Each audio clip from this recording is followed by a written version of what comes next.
Caitlin Clark and Sophie Cunningham showed up in white for peace, but when the haters began pinching, scratching, and poking, what happened next shocked everyone. What followed looked more like a battle than a basketball game. Caitlin Clark stepped in fully, locked in. We have to win today and hope the Liberty win their game too. Only then can we make the final. The game began and the plan was clear. Double team Caitlin Clark, but she shook off the defenders like dust and knocked down her first shot. Indiana Fever's defense struggled early, and Stephanie White could feel the danger rising. There was no room for anything but a win today. No other option. Caitlin took full responsibility. Look at the opponent's defensive setup now. Two defenders waiting for Caitlin Clark every time she crossed half court. They wanted 0 logo threes. They tracked her with two defenders even 50 feet from the hoop. But nothing stops Caitlin, not even 3 defenders. Here come the early fouls. Watch the dirty play. Nails being used right out the gate. Caitlin doesn't complain. She just keeps playing. They were so obsessed with guarding Caitlin that they forgot all about her teammates. Now look at this player. She's the second most jealous of Caitlin Clark in the league after Angel Reese. She's lost every one of her 12 games against Caitlin since their college days. Caitlin drains her first 3 with ease. Nothing can stop her. We're just getting started. She beats the first defender, then the second. When the third and fourth crash in, boom, she dishes the pass. Watch how Caitlin uses body language to fake out defenders, making them think she's about to shoot, clearing up space for her teammates. Basketball IQ from another planet. Here comes the dirty play again. Another episode of the good, the bad, and the ugly. Caitlin keeps slinging cross-court dimes, all while barking out instructions to her teammates. Time for a breather. When Caitlin's not on the floor, the enforcer takes over. Sophie's on the move, leading fast breaks, cleaning the glass. But she still needs more minutes to get back into full rhythm. Then comes the bad news. Liberty are down by 6 in the other game, and Indiana Fever are losing their lead here. 1 defender, 2, 3. Doesn't matter.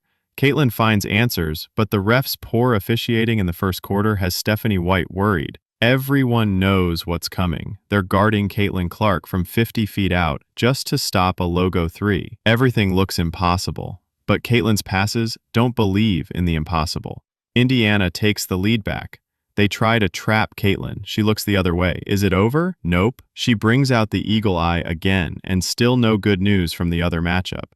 The Indiana Fever are still out of the Commissioner Cup final, for now. Caitlin Clark steps back in. The opponent has become an open book. She's the best point guard in the world, and she knows exactly what to do. She drags the defenders toward one side, freeing space in the lane for her teammates, wherever. Caitlin is, gravity follows, and the opponent falls into the trap. Again, Connecticut Sun hit a buzzer-beater 3 to end the first quarter. Caitlin says, "No problem. We'll be back for revenge." Now, watch the use of the hands in the second quarter. She's using her hands and nails to pull every dirty trick in the book, again and again. But before she realizes she's outmatched, Caitlin's reflexes and decision-making beat her to it. She has the best neuromuscular coordination in the WNBA. Now, Caitlin returns to toy with the Suns' defense. She shifts them, pulls them out of position every time. 2 defenders, no problem. She leaves them guessing which way she's driving, and when she does try to break through, here comes the dirty play. Once, twice, a third time. Does it stop there? Nope. It continues off the ball too. Caitlin has had enough. She protests to the referee. The opposing player tells her to stop being so good at basketball. Caitlin fires back, "I can do whatever the F I want to do."